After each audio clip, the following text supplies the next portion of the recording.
E aí, pessoal, mais uma vez nós aqui, coisa de qualidade. Bora aprender história aqui no História para Valer?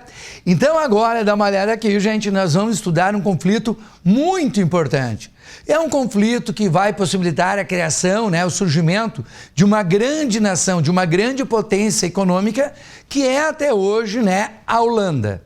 Então nós vamos lembrar uma coisa, vamos lá. Que guerra é essa? É uma guerra conhecida, gente, como Guerra dos 80 Anos, que em teoria teria se desenvolvido entre 1566 a 1648. Por isso, gente, Guerra dos 80 Anos, tá? Marcos, quais são as causas dessa guerra? Então vamos juntos, gente, tá? Dá uma olhada lá no mapa. Então aqui nós sabemos que esses países são chamados, essas províncias, as províncias dos Países Baixos.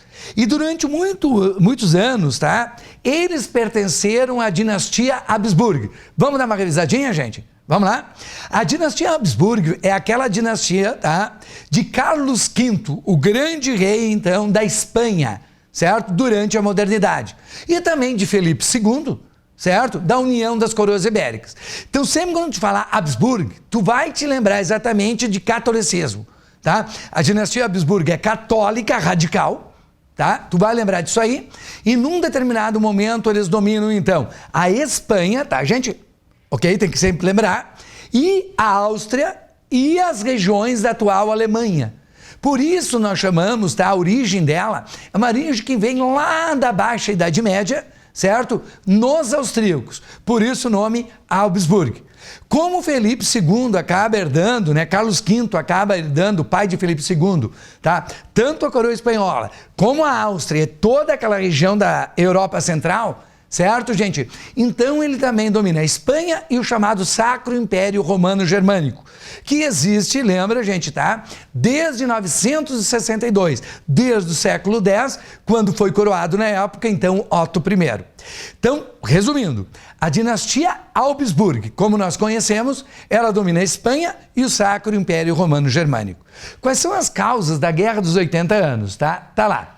A Espanha contra as repúblicas dos Países Baixos, ok?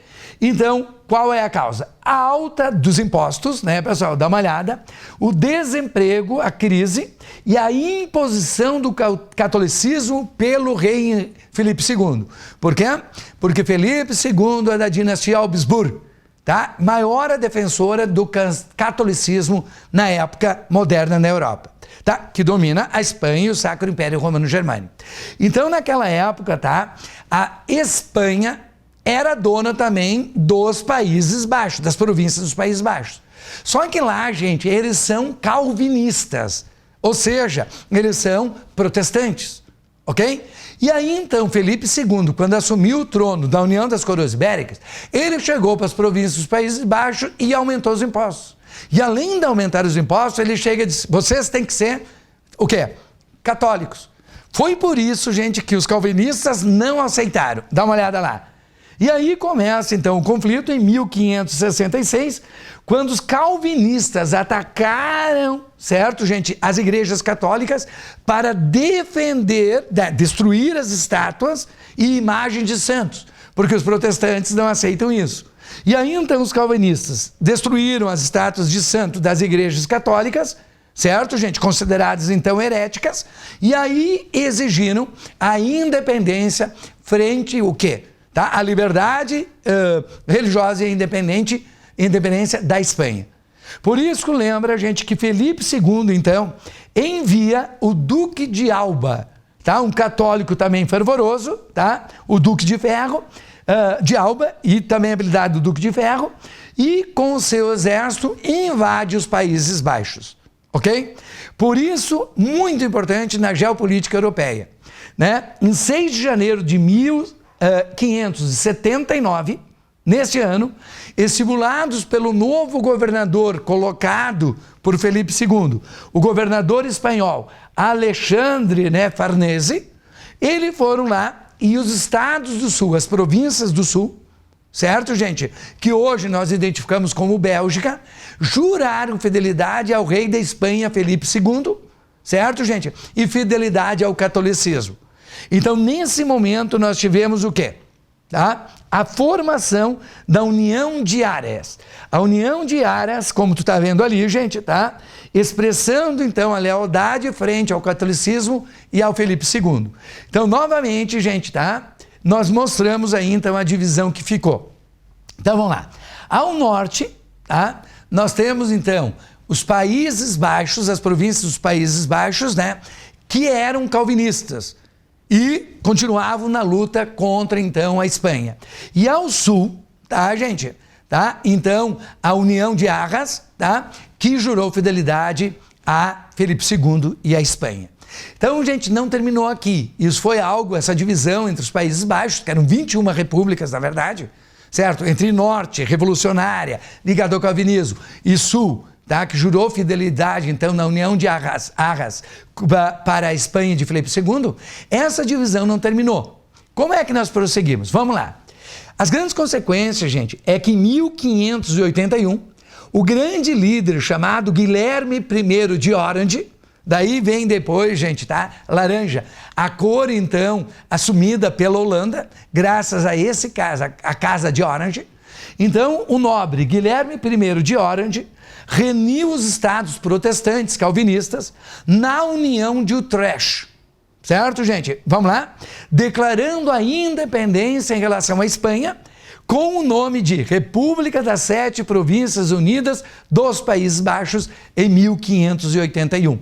Então, gente, está aqui, ó, tá? A União de Utrecht, a Declaração de Independência em 1581 das províncias, né, dos Países Baixos que proclamaram a sua independência. Olhou, gente? Olha que legal. E aí, então, está assinando, né, o grande Guilherme I de Orange. Ok? Em 1581, os espanhóis, então, enviaram um grande exército para recapturar as províncias unidas. E conseguiram, sim, gente, matar, assassinar, em 1584, Guilherme I de Orange. Certo? E aí, a Espanha achou, matamos Guilherme I de Orange, né? Acabou a revolta. Na verdade, gente, quem assumiu? Maurício de Nassau, que não é o nosso que veio administrar o Nordeste, tá, gente? Maurício de Nassau, filho de Guilherme I. Vou te mostrar ele. Olhou, gente? Olha que interessante. Ele continuou a luta, então, e ele consegue o apoio da Inglaterra e da França para, né, os holandeses. Então, a gente vai ver muito nessas guerras modernas que, num momento, a Inglaterra e a Holanda estão juntos, no outro momento, Inglaterra, Holanda e França, no outro momento, essas nações vão lutar entre si. Tudo é uma questão de domínio econômico, do comércio, de mercados e o domínio político e territorial europeu. Por isso a gente brinca muito hoje, né, quando os países europeus posam de bonzinhos e tal, né, no século XX, XXI. Gente, mas historicamente eles viviam em guerra. Poucos são os períodos, até os anos, em que os países europeus, hoje ditos bonzinhos, não tiveram em guerra, foram imperialistas, dominaram e mataram milhões de pessoas no mundo inteiro. Então, lembrar, gente, tá? Guilherme I, assassinado pelos espanhóis, assume, então, Maurício de Nassau, o filho dele. E que, com o apoio, então, da Inglaterra, da França, eles armam um grande exército e conseguem, no ano de 1648, definitivamente a independência dos Países Baixos. Como, Marcos? Está ali, ó, tá? Que é muito importante, tá? O Tratado de Münster, que na verdade faz parte do Tratado de Westfália. Sempre é esse tratado de 1748, 49, que vocês vão ter que saber, tá? Porque eu vou falar duas vezes nele aqui. Então, pelo Tratado de Münster, parte do Tratado de Versalhes, encerrou a Guerra dos 80 anos e o nosso próximo conflito que eu vou te explicar, a Guerra dos 30 anos. Vou te mostrar ali. Dá uma olhada, bem interessante. Nesta guerra, então, quem saiu derrotado, tá? Tu pode olhar a imagem. A Espanha, tá? Augsburg, tá? A gente vê em laranjinha, né? E do outro lado, todas aquelas nações, aquelas regiões que faziam parte do Sacro Império Romano Germânico, também Habsburg, como tu tá vendo aí. Então, os católicos Augsburg entraram em decadência, certo, gente? E, agora, resumidamente, então, A Holanda, lá ao norte, tu tá vendo? Consegue a sua independência, então, com o nome, né, de República dos Países Baixos, mas que nós conhecemos, né, como Holanda. E a Holanda se fixa, então, né, pelo Tratado de Münster e o Tratado de Westfália, como uma das potências mais inovadoras, certo? Uma das potências mais importantes economicamente, tanto na produção, na industrialização, como também, gente, tá? Industrialização e manufatura, como também, vocês têm que lembrar, no comércio internacional, com as suas companhias de comércio, que nós estudamos tanto e vemos tanto nos filmes, inclusive, certo? Então, resumidamente, como a gente está vendo agora a Guerra dos 80 anos, pelo Tratado de Münster ou Tratado de Westfália, parte do Tratado de Westfália, a Holanda se torna independente em amarelo, bem lá em cima, tá vendo? Já a parte sul, que é a atual Bélgica, continuou pertencendo aos Países Baixos a Habsburgo, da Espanha, então. Ok, gente? Espero que tu tenha gostado. A independência da Holanda definitivamente, pelo Tratado de Münster, e a Holanda se transformando numa potência. A Bélgica ainda, então, gente, atualmente, pertence, tá? A Bélgica atual, na época conhecida, então, como os Países Baixos Espanhóis, continua a pertencer aos Habsburgo. Ok, gente? E de lambuja, gente, né? Olha o que vocês têm aqui. Uma iconografia com o resumo de toda a Guerra dos 80 anos. As causas, tá? Os conflitos e, principalmente, gente, as consequências que tornou a Holanda um país independente. Estamos aí juntos, gente. Tamo junto, abraço. Vem fazer história no História para Valer.